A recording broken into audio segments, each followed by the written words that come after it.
Property आहे. अर्धी सकाळी अर्धी संध्याकाळी गोळी चालू आहे. रक्त पातळ व्हायची. हा जाड रक्त पातळ व्हायची गोळी चालते.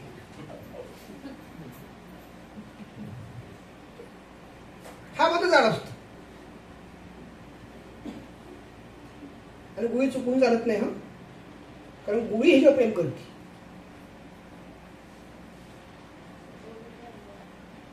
अपनी जिंदगी जो है ना वो शैतान के हवाले कर दी. और पूछते हो इंसानियत कहाँ है. क्या समझते? अपनी जिंदगी शैतान के हवाले कर दी और पूछते हो इंसानियत कहाँ है. परवरदिगार के हवाले करके देखो, सब अल्लाह ही अल्लाह है.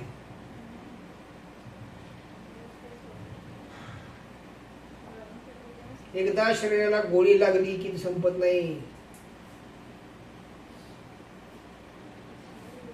त्यापेक्षा म्हणा परमेश्वर तुझं वासून या असरा नाही मज.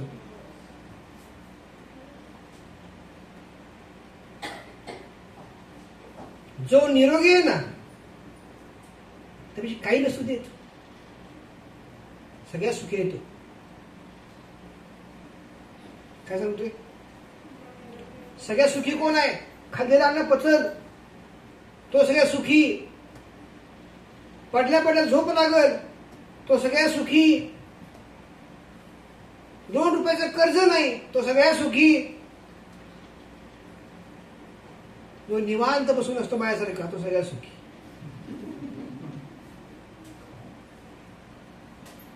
निवांत पाहिजे माणूस. विवंजना पाहिजे कशाला?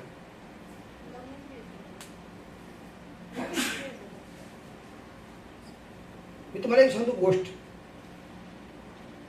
एक राजा होता. राजा शिकारी करता जंगलात गेला होता.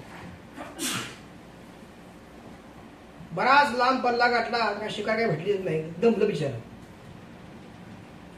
एका पर्णकुटी पैसे आल्यानंतर बघतोय तर बाहेर सारवलेला आहे शेणानं, मस्तपैकी कैच्या शेणानं. दुर्मिळ आहे, सारवलेला आहे. एक रांगोळी मस्तपैकी काढली आहे. गाईच्या शेणाचा वास वेगळाच असतो. आणि आत एक दिवा लावलेला आहे. पंथी टाईप म्हणा, एक दिवा टाईप म्हणा. आणि तो कोण संन्यास्त असेल, महाराज असेल, साधू असेल, तेव्हा ध्यानाला बसला. ह्या राजाने विचार केला काही ही निवांत बसले, टेन्शन नाही, काही नाही. बरं मी आलो तरी काही त्याला चाहूल नाही. म्हणून त्याने हाक मारली. महाराज, एक नाही दोन नाही, आपल्या घरी बघा बरं कोण आहे का? सी माहित कोण पाहिजे मला?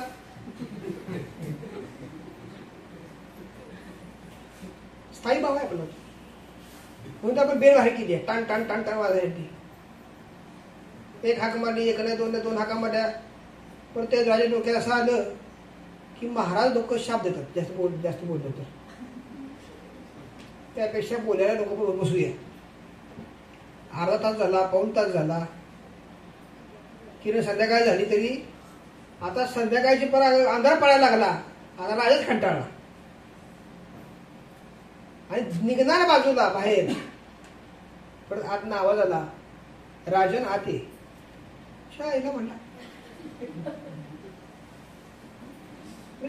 विशेषच आहे. गेला आत. नमस्कार झाला. म्हणणार राजन काय नाही केलं.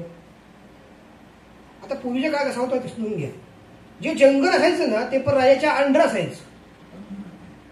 काय सांगतोय? जंगल राजाच्या अंडर असायचं. आणि साधू संत जे सगळे होते पूर्वीचे ना त्यांना सगळी बिदागी राजाकडे मिळायची. त्या काळामध्ये ते साधू संत कमवत नव्हते कधी. राजाच्या अन्नावर जगायचे आणि राजरक्षणासाठी ते मग विधी वगैरे काय असेल ते करायचे. अशी तो काळ पूर्वीचा होता.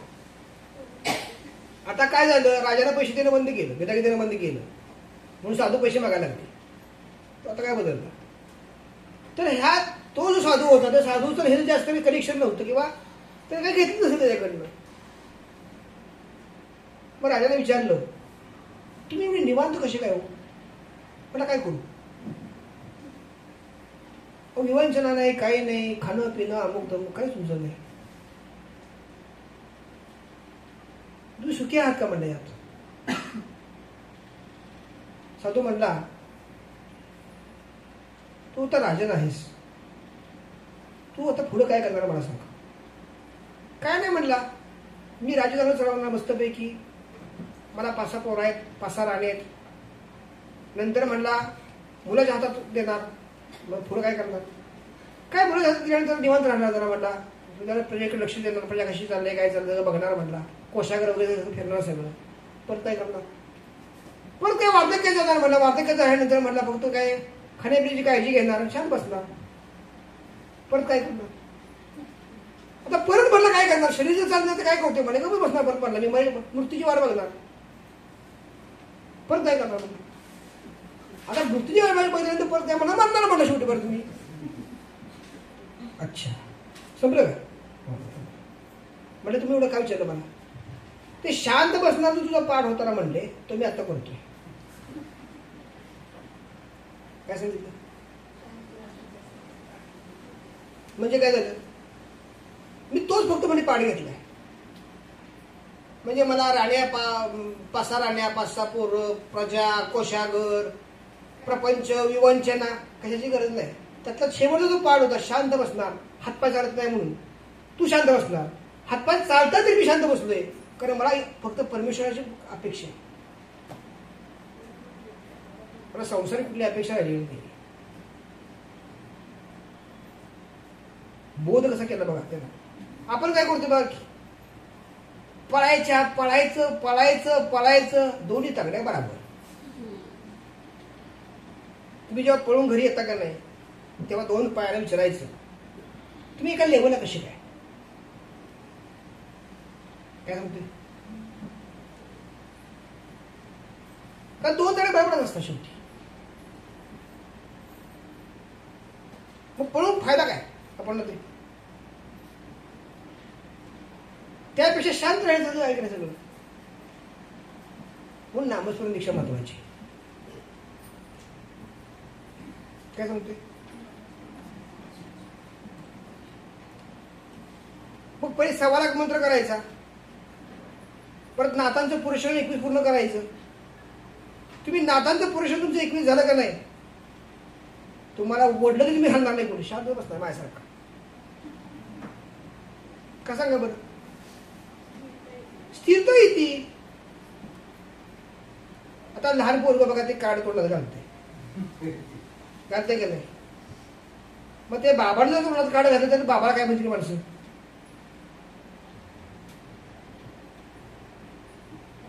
काय म्हणतील व्यास? मुलांना कार्ड तोंडात घातलं तर मुलाला काय म्हणतील? हा असू दे कसं म्हणतील? कार्ड म्हणतील, कार्ड बाळा असं करू नये, तोंडात घाण घालू नये वस्तू अशी कुठली. पण बाबाने जर तोंडात कार्ड घातलं तर बाबाला लोक काय म्हणतील? अरे वा,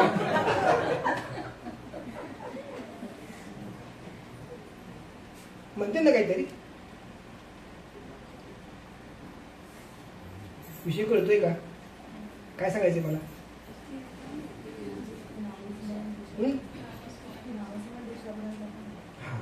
तुम्ही ज्या वेळेस नाथांची परिचर्या कराल, तुम्ही बाळ राहणार नाही. बाप ही अवस्था प्राप्त होईल. जबाबदारीची जाणीव तुम्हाला आहे का? ती नाही, ती होईल. त्याकरता नाथांची परिचर्या 21 आणि मग 20 सेकंद नामस्मरण सुरू होत. काय कळलं? झालं. त्याच्यानंतर दीक्षा कुठली येते? अनुग्रह दीक्षा येते. आता अनुग्रह दीक्षेमध्ये काय होतं?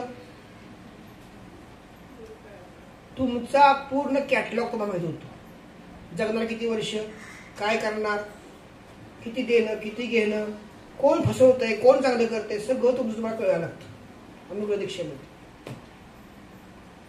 म्हणजे गुरुना प्रश्न गरज लागतच नाही. तुम्ही जे आता माकड चाळी खेळता करा आता सध्या ते पण होतं सगळे काय कळलं. तुम्हाला समजा आधी पहिल्यांदा एखादा भाऊ तुमचा म्हणला 20 लाख रुपये मला दे, मला घर बांधायचे, तुम्ही आता देऊ टाकणार. पण जेव्हा तुम्ही ते अनुग्रह दीक्षेत जाता आणि तुम्हाला कोण मागतं काय, देऊ शकत नाही. तू मला देऊ नको, मी तुला देणार नाही. कारण तुम्हाला कॅटलॉग सगळं माहित होतं पुढच्या तुमच्या आयुष्याचा. तुमचं आयुष्य किती आहे, तर तुम्हाला काय करायचंय, जमाना तुमचे विषय कसे असणार आहेत, हे सगळं तुम्हाला कळायला लागतं. मी मग कशी उदाहरण सांगितलं की 50 लाख कर्ज काढलं आज आणि दुसऱ्या वर्षी माणूस खराब झाला तर ते कर्ज फेडणार कोण. हा मग ते तुम्हाला अगोदर जर कळालं की मी समजा 50 लाख कर्ज काढलं, माझं तर एवढं आयुष्य जाणार नाहीये, तर मी ते कर्ज काढून काय करू. तुम्ही काय कराल, ते काय करणार ना उद्योग. हे कुठे आलं, तिसऱ्या दीक्षेमध्ये. कर्तव्य काय राहणार, माध्यम तयार करायची, त्यांची सेवा करायची, लोककल्याण करायचं. आपण सार्वजनिक करीतात का, तुम्ही साध्या अवस्थेत आहात, सिद्ध तयार करायला लागायचं. नवीन साधक तयार केले की तुम्ही सिद्ध झाला. तिसऱ्या दीक्षेपासून खरी हे सुरू होती. माध्यम तयार करणं काम सुरू होतं. माध्यम तयार काय करायची सांगा बरं, सांगा बरं. कोण सांगत. हा एआय तयार झाला, ह्याला भावना घातल्या, ह्याला जेवायला मागितलं, ह्याला सगळं, हे कसं काय झालं सगळं. माणसाला कळलं की मला भूक लागते, मला भावना आहेत, मला गरज आहे, मला काम करायचं, ते सगळं त्यांनी त्यात घातलं ना. तसं तुम्हाला तुम्ही जे बनलाय गुरुच्या कृपेनं, तसं मानव माध्यम तुम्ही तयार जोपर्यंत करत नाही, तुम्ही अपग्रेड कसं होणार.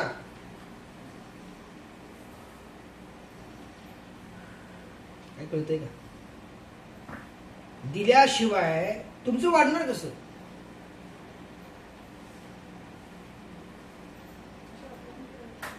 बरं तुम्ही आज जे काही कमवताय, कोणाकरता कमवताय. हा पुढच्या पिढीपर्यंत कमवताय ना. पुढच्या पिढीनं तुमच्या माघारी जर वर्षभर सगळं वाटून टाकलं, काय कराल तुम्ही. एखादा तुमचा मुलगा दावड्यात रमाला आला, दारोडा, तुम्ही मस्त कमवून ठेवलंय, पण तुमच्या माघारी ड्रिंक मध्ये सगळं घालवून टाकलं आणि ते पण मेलं, शिल्लक काय राहिलं.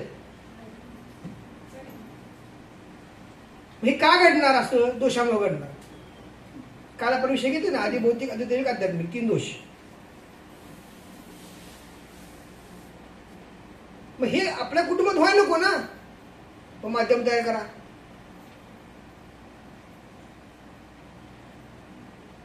हे बघा ना, आता तुम्ही प्रत्येक व्यक्ती लहान अवस्थेतून गेली, मुली अवस्थेतून प्रत्येक व्यक्ती गेली. मुलाला बाप जेव्हा होईल तेव्हा बाप काय असतं कळतं का नाही, का लहानपणी कळतं. मुलीला जेव्हा आई होईल तेव्हा आई काय असतं कळतं का नाही, का लहानपणी कळतं. कधी कळतं.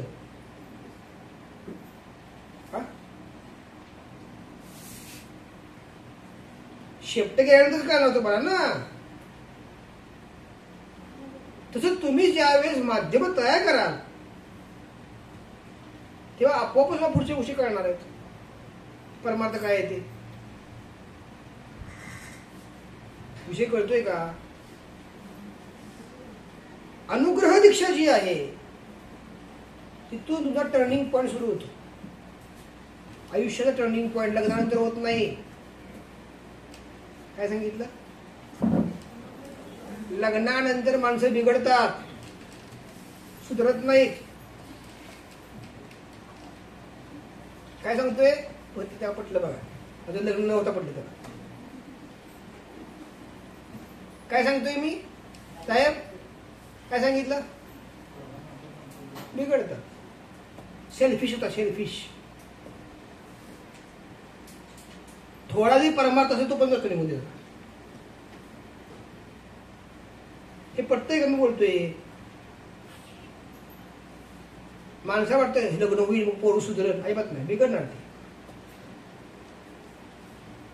लग्ना अगोदर जे सुधारलेलं असतं ना त्यात ते बिघडत जातं परत लग्नानंतर. पण अनुग्रह दीक्षा तुम्ही जेव्हा घेता तो 100% सुधारणार, बिघडणार नाही.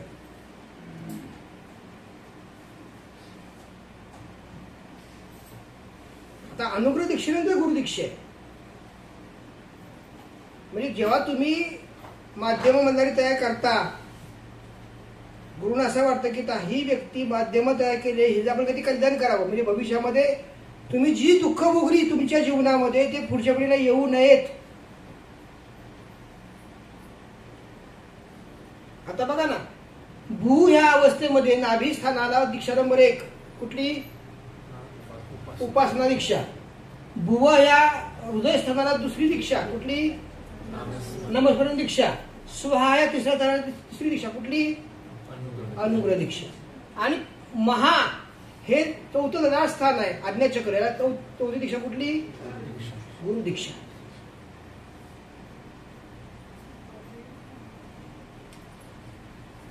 गुरु दीक्षा कधी मिळणार?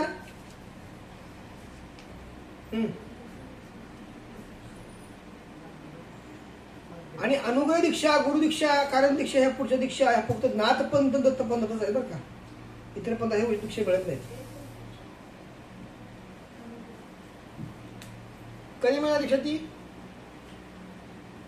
गुरु दीक्षा. जसं तुम्ही तुमच्या मुलावर प्रेम करता आणि मुलाला तयार करता, असं तुम्ही जेव्हा भक्त तयार कराल, भक्ताला तयार विषयाने तो तयार होईल, तेव्हा तुम्ही त्या विषयाच्या गुरु दीक्षा लायक झाला. प्रॅक्टिकली गोष्टी आहेत या सगळ्या. मला दीक्षा द्या, हे पैसे घ्या, असं नाही मिळत. पैसे ते मिळतोय. लोकांची मानसिकता असती, गुरुना अमुक देऊया, गुरुना तमुक देऊया, मग गुरु दीक्षा देतील. अरे बाबा तसं नाही गणित ते. मला किती लोक अशी आली होती पैसे घेऊन, मला दीक्षा द्या, नाही मिळत म्हणलं. पिंडी माळ ठेवून ते समाधी माळून दीक्षा मिळत नाहीच. नाहीच. तुझ्यात काय आहे? तू काय ते दाखव ना. मंदिर उपासना करून दाखव, माध्यम तयार करून दाखव, कुटुंबाचं कल्याण करून दाखव.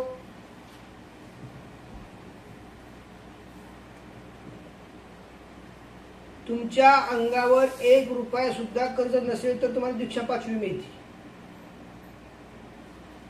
कुठलंही टेन्शन अंगावर नाही पाहिजे, कुठलंही कर्ज नाही पाहिजे. हाच कर्जात मरायला लागलाय, दुसऱ्या कुठे तारणार आहे? काय करतो? गुरु दीक्षा, नारायण दीक्षा जे आहेत ना, पुढच्या नारायण दीक्षाची 5वी ती अवस्था कधी मिळेल तुम्हाला? हा, तुमच्या अकाउंटला किमान 30 लाख पेंडिंग पडलेले पाहिजेत, मग माझ्याकडे दीक्षा 5वी घ्यायला.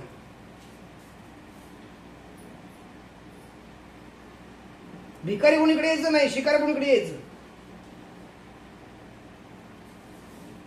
हा, दुसऱ्याला हात पसरायचा नाही. अल्लाह खे नाम पे दे दे, ह्याची बात चालणार नाही. तुझं कर्तृत्व काय आहे का? अरे नारायण सेना होती कृष्णाची, तू नारायण अवस्था मागायला निघालायस. भीक मागून जगायचं नाही.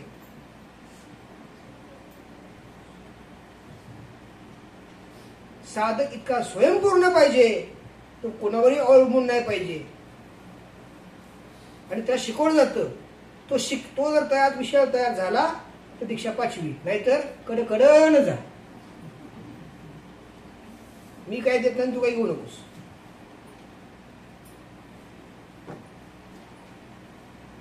काय कळलं?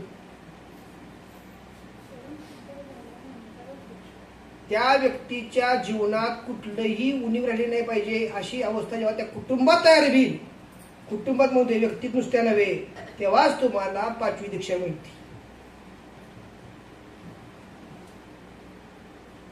सुख, शांती, समाधान, तिन्ही गोष्टी मला मिळायला पाहिजे. म्हणजे आजार तर नाहीच नाही, गोळ्या तर बंदच.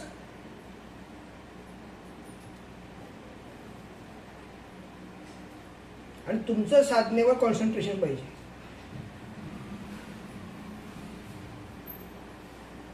5, 6, 7, 8 4 दीक्षेच्या लोकांना औषध खायला परवानगीच नाही मुळात.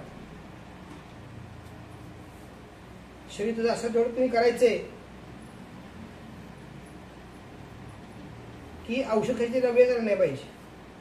किरकोळ काय असेल तर निघून जातं, ते राहत नाही.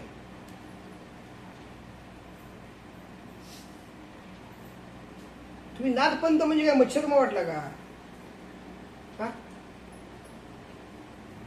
नाथपंथ फार मोठा पंथ आहे.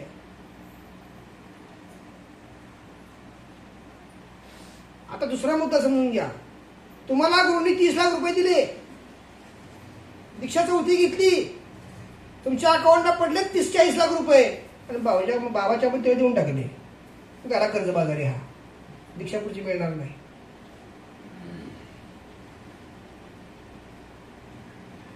भावनिक बनायचं नाही, प्रॅक्टिकली बनायचं. काय सांगतोय? एक वेळ काय असे विषय घ्या तुमच्यापेक्षा उपाय नाही, तुम्हाला कोण मदत करणार नाही, तुम्ही जगणार कसं? द्या उत्तर. तुमच्या घरी जो भिकारी भीक मागायला येतो तो जो भावनिक असतो, म्हणून तो मोठा नाही होत, तो भिकारीच राहतो.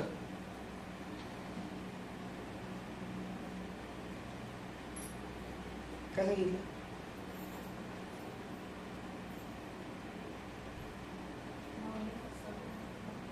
हा, कसा मोठा होईल? तुम्ही भावनिक होता, 5-10 रुपये टेकवता. भावनेला शास्त्राला शून्य, कर्तव्य कर्तृत्वा नाही उडी शेवट गोड करी, वाक्य आहे.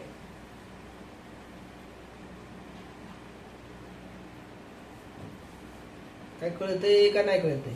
मला तरी कळतंय का? काय केलं पाहिजे?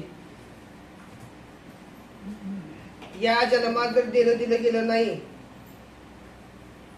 रसिकाताई, तर जन्म देयकाचा पण देणं देयकाला पण जन्म घ्यायला लागला दुसरा एक. सुटका नाही हो, यात घात कोण घालत नाही या विषयात.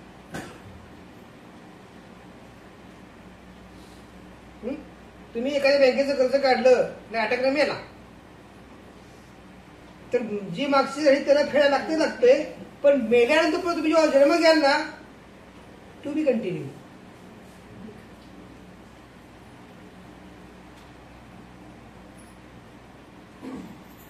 म्हणून काय सांगते, दीक्षा नंबर 5 इथून पुढे काय शिकवलं जातं? स्वयंपूर्ण बनायचं. काय बनायचं? 30-40 लाख अकाउंटला पडले पाहिजेत, आणि तुम्ही राहायचं. कसं वाटतं नाही बायकायला?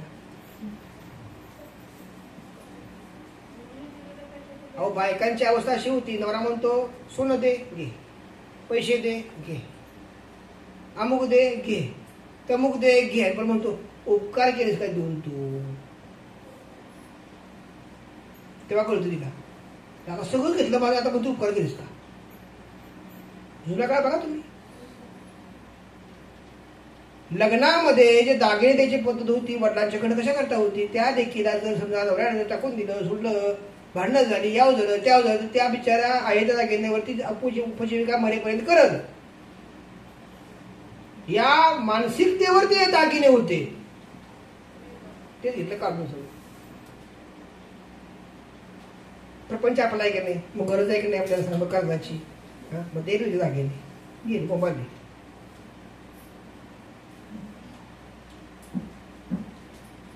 तुम्ही बघा समाजात अवस्था बघा तुम्ही आज,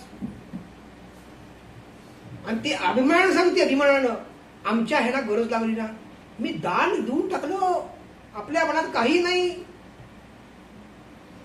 नंतर आयुष्यभर रडणं सुरू असतं, गेलं माझं, बापाने दिलं हे नेलं, बापाने दिलं हे नेलं. नंतर मारण्यापेक्षा अगोदर तूच नकोस ना. हे कधी अक्कल येते? गुरुबाळात आला तर.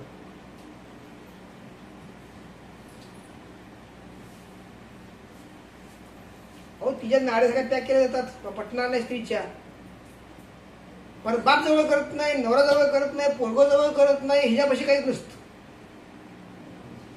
काय करणार ती?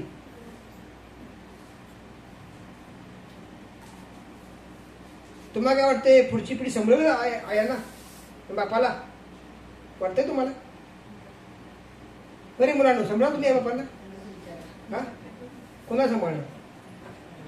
हा कधी सांभाळा माहिती तुम्ही?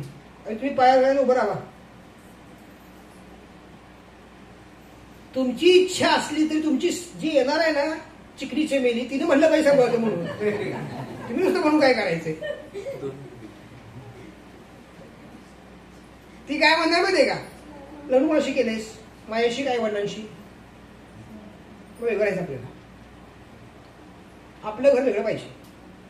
हा तू म्हणणार ना जा कॉन्टॅक्ट कर गाठी बिठी घे मला काही घेणं देणं नाही. आणि तू जर तुझ्या आई वडिलांपेक्षा घरी आणलंस तर मी माझ्या आई वडिलांच्या घरी आणणार तुझ्या घरी आणणार बोंबलत पंच सगळं झाला.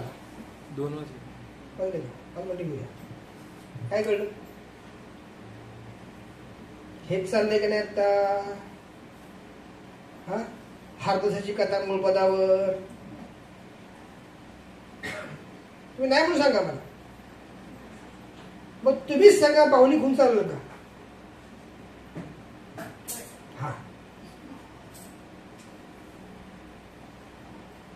तो म्हणताना कर्ज काढायचंय मी सही देणार नाही.